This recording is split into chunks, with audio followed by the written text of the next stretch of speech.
So when I first saw this headline, I thought, yet another weak response because our judicial system doesn't work against criminals here in Seattle or any other big liberal city. But what Seattle's trying to do here, trying to go after graffiti taggers in an economic sense. Hey, you want to tag things up? That's fine. You're going to help us pay. Here's how we're going to do it. We're going to sue you. We're going to put a lien on your condo. We're going to put a lien on your car. We're going to go after you fiscally.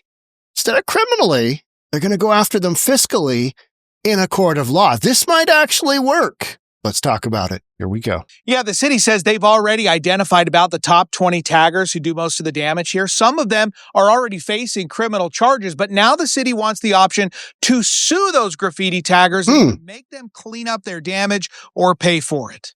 Graffiti taggers have left their mark on seemingly every corner of Seattle, and it's costing the city millions to try to clean up. Graffiti is the single most common complaint in my inbox. The city council will soon vote on whether to allow City Attorney Anne Davidson to sue graffiti taggers for the cost of their damage. And we would be focusing on the most prolific taggers that we have been able to identify, so that's not a large number. They do a lot of damage. And it's not just taxpayers who are on the hook. We are sometimes going back to the same business multiple times a week. And it's exhausting when they come in and the front of their business is destroyed. Aaron Goodman from the Soto Business Improvement Area says repeat tagging costs small businesses a fortune. It has an impact. It's not just some building. It belongs to someone. She supports the city's efforts to hold taggers financially accountable. There is this mindset of it's somebody else's problem. And so what I like about this ordinance is like, no, we're going to show you that this is actually going to be your problem. Right now, King County is prosecuting more than a dozen people for felony-level damage from unwanted tagging. Some, like the prolific tagger Eager, have cost hundreds of thousands of dollars. Remember that one? For years. Yeah. In other cases, prosecutors put that guy in jail. Themselves vandalizing public and private property and post the videos online. Our experience is that many of these folks actually have jobs, they have resources, they have cars and condos and other things. They do this in part for building a social media reputation, and that was captured on. Okay, that is key right there. That is critical right there. And that's where, when I'm watching this, I'm like, oh, okay. Because initially I'm like, you got some ridiculous kid, and he's out there graffitiing it up. You're going to make his parents pay his lawsuit? No, you're not going to go after some kid with no means. But what they're saying is that these graffiti artists, they know who they are. They've done the research clearly. They've looked through the county records. They've gone through King County records, and they are looking at who these people are. Oh, they have a job. Oh, we can garnish their wages. Oh, we can we can attach their condominium. They have resources. They have cars. They have assets that we can go after. Now, the question is should the city of Seattle be going down this road to push back on the graffiti artist? I don't know of any other city doing this. Maybe it'll work, right? I always want to say maybe, because I think graffiti is horrific. I get off on an exit called Roanoke Street in Seattle, and it is a brand new off-ramp. You know, just when an off-ramp has just been built, you got new asphalt, you got brand new concrete, everything is just dialed in perfect, and it's just all right there. You can drive on it a million times, it's not going anywhere. And then you got these retards. I'm sorry, these kids are retarded, and they're not even kids. They're grown adults. They come in with their spray paint and just and they spray paint stuff that you can't even read. Nobody can read it except them. We don't know what the F you're saying. And whatever it is, it looks terrible. It's an eyesore. It looks awful. It's an awful, awful look. So, is this going to stop Seattle's most prolific graffiti, artists? No, but I say give it a try. I say give it a whirl. Give it an effort. Because you know what? Why not? Nothing else seems to be working, right? Yeah. I personally think the, graffiti artist missing a digit, tough to spray paint if you're missing that pointer finger. I don't know, Handmaid's Tale style? I'm just saying. We go that direction? Might work. Here we go. Now, if approved, this would give the city the option to charge those taggers $1,000 per tag. And because this is a civil action, the burden of proof is lower than in a criminal case. City Attorney Davidson says she thinks that will help hold these very prolific taggers accountable and help recoup some of the costs both for the city and for the business owners who often get stuck with the cost of cleaning it up. Reporting live in Soto, Jeremy Harris, Como News. Jeremy, what is the next step now for this proposal? Well, the presentation today was to the City Council's Public Safety Committee. They're going to hear about this again in early July. That's when they'll take a vote. Ultimately, it'll have to get advanced onto the full City Council for a vote. But as far as today's council meeting, it sounded like they had plenty of support to get this thing passed. All right. Real world, is this going to work? I mean, it'll partially offset some of the costs that these guys bring to the city, which is millions and millions and millions of dollars. We should be putting these people in jail, but we're not because this is Seattle. You know, they're doing their best to get the worst of the worst, but off the streets. But it's kind of like it's a day late, dollar short. I see where they're going with it. And yep, hey, I'm on board with anything you can do to make the city look better because these people are, I mean, they're just literally making the city look ugly, just ugly. Seattle's a beautiful city. And you've got the Olympics to the west, the Cascades to the east. You got Rainier to the south. You got Baker to the north, mountains. You got Lake Washington. You got Puget Sound. You got Lake Union. I mean, it's amazing. And then when you have somebody basically paint ridiculous things with their butt on public property, on public architecture, it looks terrible. You're just like, that's awful. And they think that it's art. They think that it's art. And you got enough people in Seattle who are like, it's First Amendment. They can have their right to say what they want. Nah, that's vandalism. Straight up vandalism. Again, I go with this one. I say we go that direction. You know what I mean? Hard to get. Oh, I can't get the spray paint can to go. Can't do it.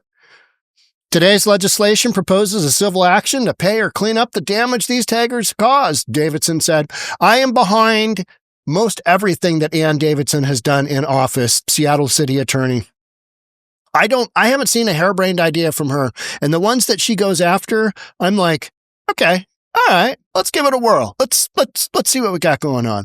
These individuals are responsible for extraordinary financial costs to the city and property owners. Why aren't we throwing them in jail? I mean, I know we're making an effort, but why haven't we? Why haven't we? Well, because we're a progressive liberal city and we think that, having a bunch of Looney Tunes run around is okay. Tagging up the city, big city problem. No. Arrest them, throw them in jail. But we're not doing that because we don't like cops here and we don't like justice and we don't like the judicial system. People in Seattle are just as happy having their city tagged up. I mean, a lot of them just got a whole bunch of tattoos anyway. They're like, I blend in.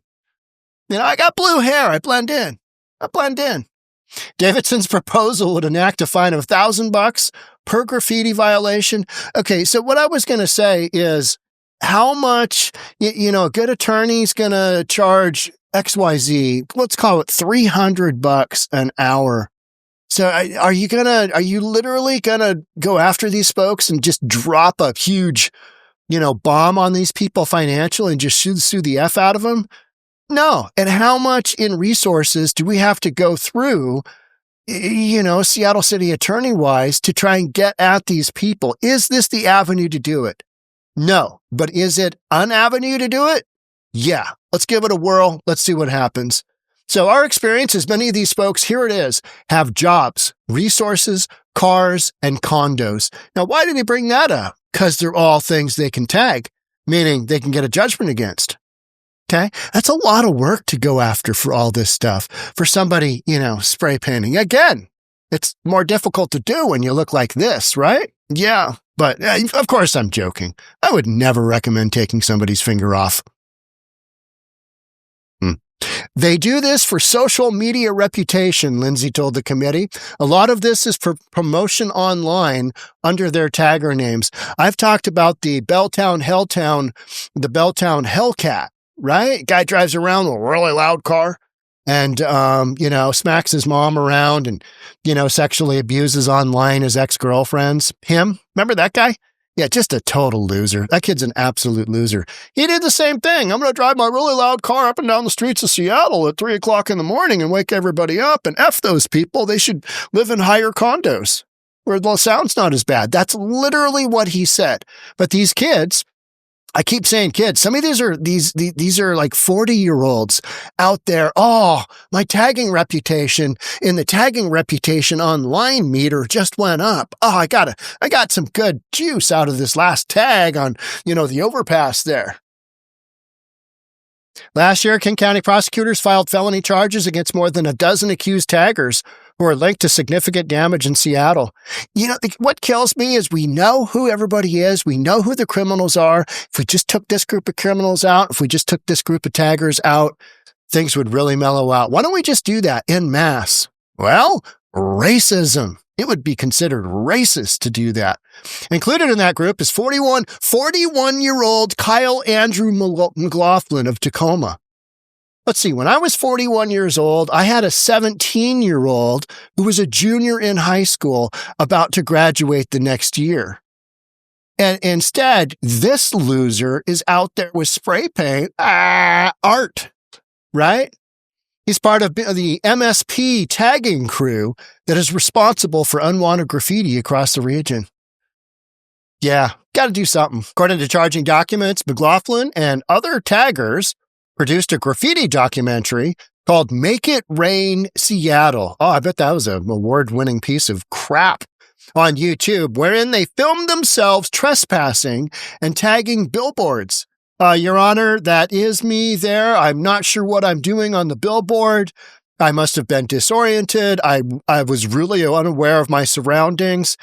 I'm watching you tag up a billboard. What were you thinking? It's art?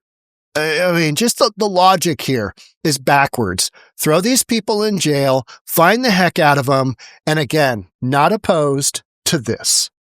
City of Seattle spent around $6 million in 2024 cleaning up graffiti, but that cost does not include the expenses incurred by property and business owners. I could not imagine being a business owner in Seattle. I cringe every time I see this, what they call art, which is just bastardizing private property and public property. It just looks terrible. It's not art. It's terrible. It's awful. Get rid of it and get rid of the people doing it. It's exhausting when they come in and front their business is destroyed. Yeah, well, just is. Let's watch this one. This one looks good. It's everywhere. It's everywhere. So why not clean it up? We understand the public's frustration. Our crews are out there working, even though it seems like there might not be removals. We're removing. It's graffiti on steroids. There's more tagging than road signs. It's up and down the I-5 corridor in Seattle, in and around the Mercer Street exit hit especially hard. It's a continual challenge for our team. It's in the Mercer Street on-ramp tunnel, on the northbound median and sidewalls. It's so bad. State Patrol told me it responds to every police call about graffiti, but they'll head to that location, try to find, someone either tagging or somebody leaving the area. And we have arrested some in the past, obviously, but obviously not all of them. Why? No. True. It's also a safety issue for taggers and drivers. Tunnels are very frustrating for us because tunnels have reflective paint for lighting purposes. So that's a safety concern as well. So bad. There's this mindset that this is somebody else's problem. What I like about this ordinance is that it actually says, no, it's going to be your problem. But at what expense to the constituents? At what expense to the taxpayer? Does this program make sense? We'll have to wait and see. I find it interesting. I find it super interesting that Jeremy is indicating that there's quite a bit of support for this moving forward. If we would have had 𝗧𝗏 still in office, I believe that she would have said that this is racist and that the people's First Amendment rights are being violated and that capitalism is to blame for people having a lack of things to do and therefore they go out and tag, which is just completely harebrained. Kind of like the whole Democratic Party, just the whole mindset towards communism. So we've got a little bit more of a moderate Seattle City Council. And I don't think there's anybody that thinks graffiti is a great idea. I mean, you can say a lot of things or, I believe this, I believe graffiti is terrible looking. It does not make your city look better. Having your city look like a hip hop video, I'm not in favor of. It looks terrible. It's an awful look. And I think most everybody agrees, except these 41-year-old children who belong in jail. Hey, maybe cool your jets for a quick 5 years. Maybe go into general population and just see how that whole tagging thing works. Yeah, in prison, though, nobody likes authority, so they're all going to go, can you tag up my cell? You know what I mean? Just, it's lack of respect for other people's properties. And I have zero time for that. I'm a real estate guy. When you have law and order, it's easier to sell homes.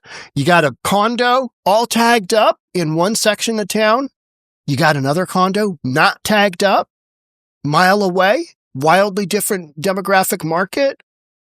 Who's going to buy the tagged up one over the untagged one that's in a nice quiet area? Who's going to do that? Nobody. So that's where, a lot of my kind of mindset comes from here is just reasonable logic. Where is it easier? How is it easier? What makes it easier to sell real estate? Well, to not have a bunch of nut jobs running around your city, tagging the F out of things because they think it's cute for online clout. They think it's cute. They think it's, they're creating these documentaries. All right.